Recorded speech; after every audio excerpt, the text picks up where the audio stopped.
we talked about a 10-year program, but we've actually put a marker in the sand and given ourselves 2 years to make the school so it's sustainable and supported. Do you want to elaborate on that between you as to how you see that happening? Uh, First and foremost, I think with the improvement of the academic standards, there will be improvement of turn up of pupils. When I talk about pupils, I'm talking about kids from not only from the village, but from uh, worth areas farther away from the villages. Because you find that kids from those areas, they tend to go to good schools, maybe in Kampala or Luwero. So if we raise the standards, as we are raising the infrastructure, there's a potential of attracting those kids into the school. And let's say we have 600 kids or 700, because we have that capacity, we can easily have that capacity. As the numbers increases, paying kids, paying good money, that can help to facilitate the day-to-day operation of the school, like paying the teacher salary, uh, food, and other stuff. So I really think the starting point is to boost the morale of the teachers. That is, paying them on time, Yeah. uh, giving them a good salary from what they are getting now, and getting it on time. And as they are motivated, I believe numbers, the education will go up. And once the education goes up, there will be an attraction. And when we get that attraction, we'll get numbers. And when we have numbers, it's easier to to to to to to facilitate some of the projects. And maybe as we do that as well, with, like Derek has said, the bricklaying, there's that element still of generating funds for the project. Also, that element of generating skills within the community, and also that element of giving employment to the community. There is an idea of having a farm, still with the same view, having food for the school, supplies to sell, to get money for the community, and also have it as a center where, because wherever you go in the village, there is land, but most of the land is not used. Why? Because it has been misused. So if we have got this center, it can generate food, finances, skills, but at the same time training for the people within the community, and even further to come and learn the skills and go back and apply them. And in the process, it will not be just the school benefiting, it will not just be the community benefiting, but even areas beyond. Yeah, I mean, I see very much what Steve has already said. What I would want to sort of highlight a little bit more is where we are currently. The number of children that come in, yes, some are paying children, and their parents are able to do that. Other children are paying, but their parents struggle to make those Yeah, that's commitments, true. and some, They're not because of paying at all. circumstances, never pay. That's true. Um, and that's one of the things we have to bring into how do you manage the cost of this? How do you make it financially sustainable in that? So, but as Steve has already said, it is increasing the standard of education that's Yeah. given. And I personally believe in increasing the standard of the teaching buildings that they're being taught in. Yeah, the And facilities as well. the That's true. infrastructure as a whole, Yeah, that's true. the toilets, the dormitories Yeah, that that's were going to true. be there, and I've always said that the greater general infrastructure of Yeah. drainage, sewerage, power, these are all things that are going to make the school more attractive, Yeah. and give the children the desire to want to be. It'll be such a lovely place for them to come, rather than standing on the street in the village doing what they do. And the parents themselves, I think, if they see that it's something of great value and worth, but I know that's an individual thing, but I'm sure most parents would see the value and worth of a good grounding education for their children, that as much as it may be a trial for them to find the resources, that they will do it because they can see the benefits. Yeah. Where we stand at the moment, I'm not saying that's not the case, because I've spoken to people in the village today, and we know that they speak highly of the work Very that's much done so. in the school. Yeah. So, but that's part of the way, Mm. and I'm sure there's much more we can do in improving that environment. And it is the old thing. The old environment is to be a good environment that the parents would want their children to go, and the children would want to be. Derek, I just want to ask you one final question, really. We've got this 2-year plan that we're looking at. Obviously, we need to get sponsorship in place. Now, we've been talking about teacher sponsorship. Can you enlighten us a little bit more about that? And have you got people already that are looking to sponsor? How's that going to work, please? Yep, that's a very good question, because in the Western world we seem to have this habit of sponsoring a child, and not that that's wrong, it's very good, and I give thanks on behalf of all those children that's been sponsored by individuals and groups of people over the years. But the way we see it, that often brings problems within the school setting. If you have a child in the classroom and as 30 children, say, and 28 of those children are sponsored and 2 aren't, then that brings an issue, because how do you make sure that those 2 children have the same things that the other children have?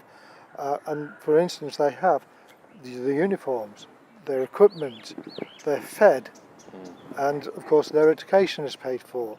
But then they get the unsponsored child coming in who has parents with minimum income but still send them to school, but they can't afford the uniform, the food and the materials.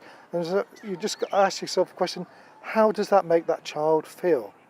And so I personally felt a way forward was, rather than sponsor the children individually, you sponsor the teacher, or another way of looking is you're sponsoring the class.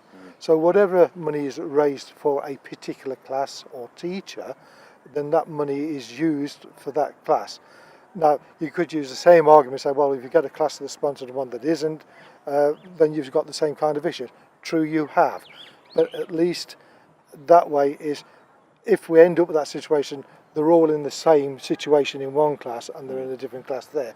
But I do believe, personally, that if we go down this route of sponsorship, the school itself can manage the finances that come in a far better way than having finances come in that dedicated to a very definitive cause, which is one child. But when you've got the finances coming in to sponsor a class, right, we can link people to classrooms, but we can use the money that's coming in across the whole of the school. And I think as long as our sponsors understand that's how we would administer the money, equal it fairly across the school, but we would give them a link to a particular class so they can get feedback from that class, and we'll keep them updated on what's happening and how their money's being used. So if I understand rightly, the cost of sponsoring, say, a teacher or an assistant could be as much as £40 a month, whereas a teacher could be £60 to £80. The more qualified and the more experienced teachers could be up to £100, £120 a month. Is that the sort of ballpark we're looking at? That's the kind of figures we're looking at. And so I'm going to use it. It's not a lot of money for people in the UK, but for some it is. Of course, there are many different ways you could sponsor. I mean, you can give one-off gifts if you find yourself in the position to do so. You could make a commitment. But if you can't afford £50 a month, you can do £10 a month. But from a management perspective, if we have people who we know are signed up and committed to a period of time, we know that we've got a reasonable guarantee that that money is going to come in. Therefore, we can make plans to bring in the right teachers and bring in the children, so we can manage the finances in a way. But remember that our target time is 2 years to make the school financially sustainable.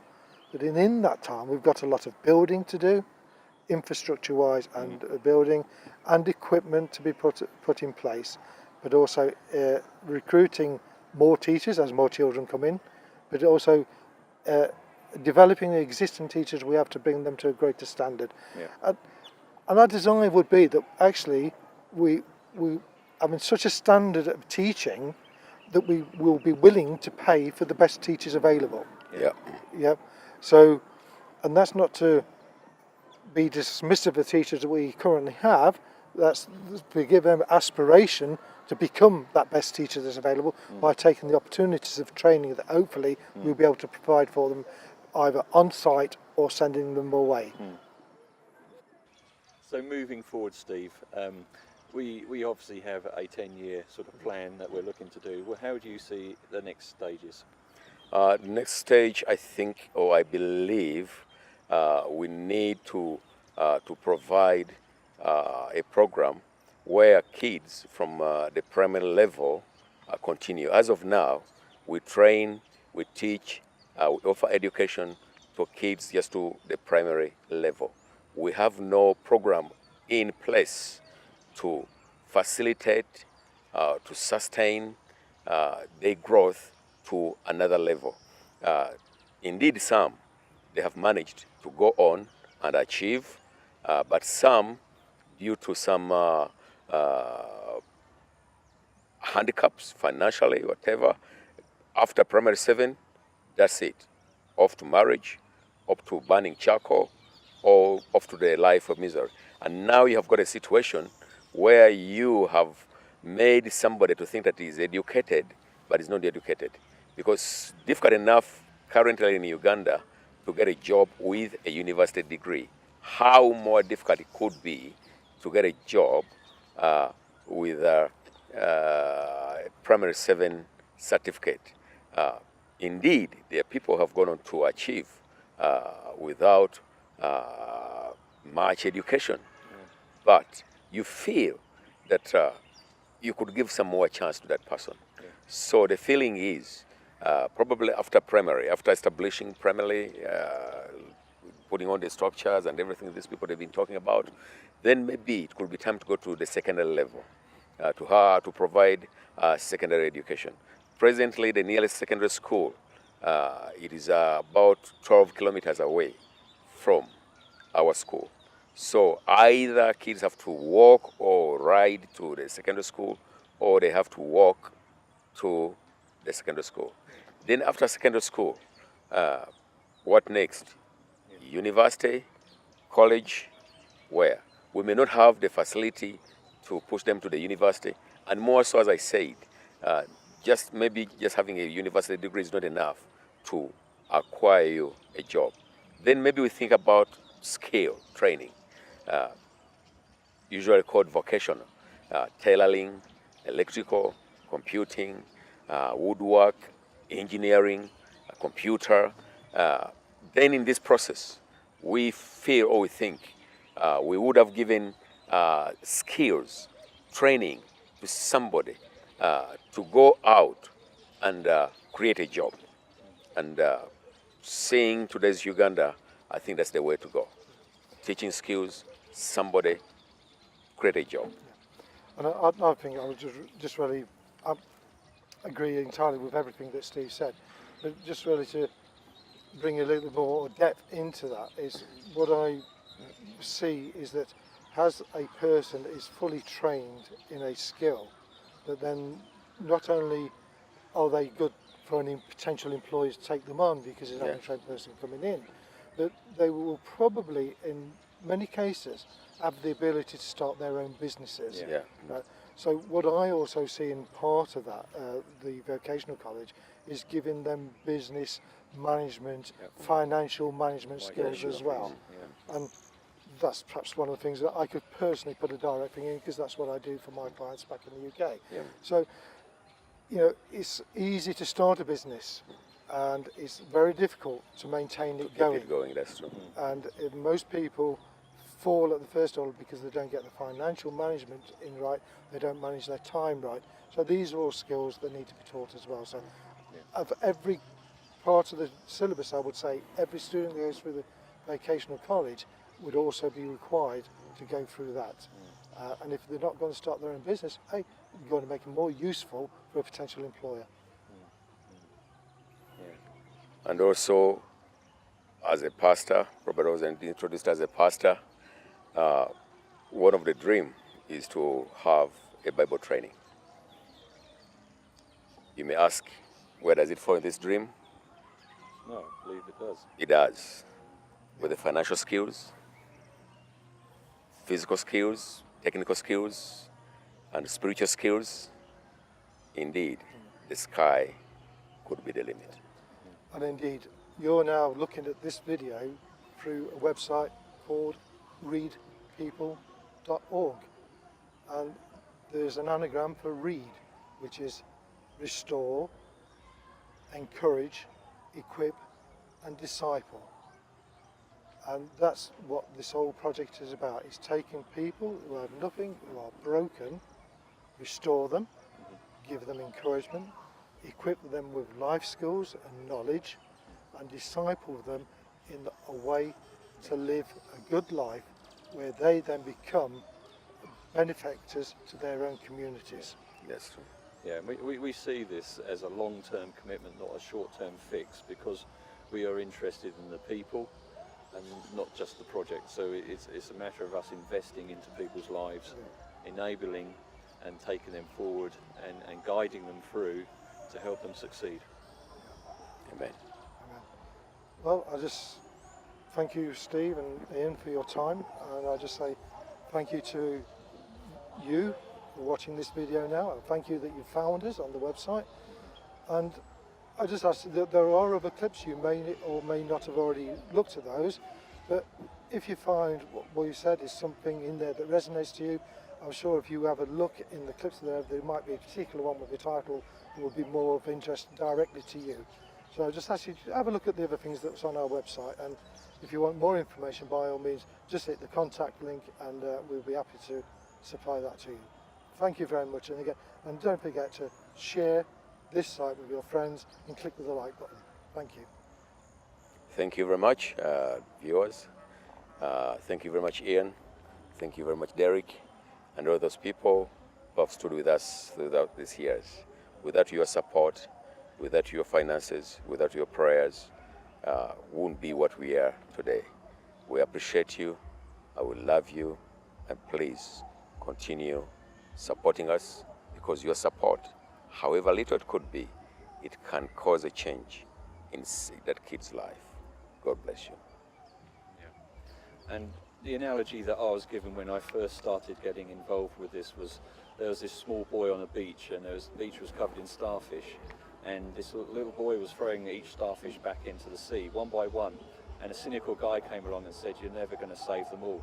And he goes, "Yes, but I saved that one." And that's what we're talking about. We're interested in fixing the problems for one or two people. Maybe if we get the school to 700 people, which would be fantastic.